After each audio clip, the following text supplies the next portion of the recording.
Assalomu alaykum parvozlar. Tinchmisizlar? Mana qishki mavsum hozir nasl olish payti. Va shu jo'ja makonimiz tuxumda hozir shu Bardavoy Shamoqon Tulak xo'rozimizga buni qo'shib boshlaganmiz, bostirib mashlardan ertak qilib bolalarni chiqariladi. Hozir xo'rozni ham ko'rsatib o'tamiz bir qur.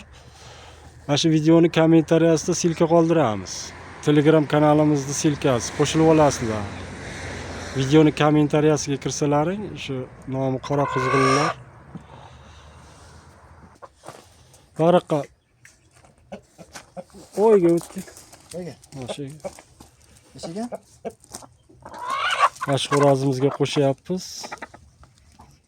Xo'roz 5 kilo 600. O'ta toza xo'roz, xudo xolasa bolalari ham taniq chiqib beradi.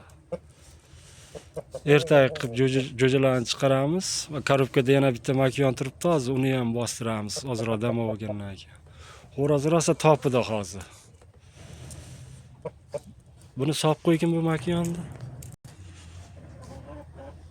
Mana yana bitta makonimiz, sal pastroqqa. Buni ham qo'shamiz. Bu zolotiska rang. Buni hamtana xo'rozi ham 5 kilolikdi, sotilib ketdi. Bundan ham Dostonbek jo'jalarni chiqaradi, xudo xolasa shu yanvarskiy qilib. Sekin asta ko'rsatib boramiz. Va shu videoni kommentariyasida o'sha Telegram kanalimiz bor. Shu kanalimizga qo'shilib olinglar va zotlarda sparinglari, qiziqarli maslahat, videolar berib boriladi. Xo'rozga ko'rsatchi.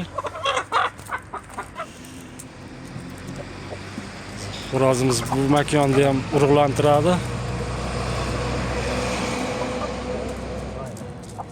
Ikkinchisiga ham ekan. Xo'roz rosa topdi-da. Xo'rozni ushlab olgan.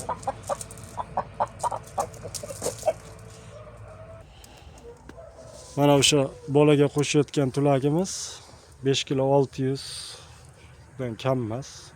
Yerga qo'ygan Dostonbek. To'llari ham o'ta toza.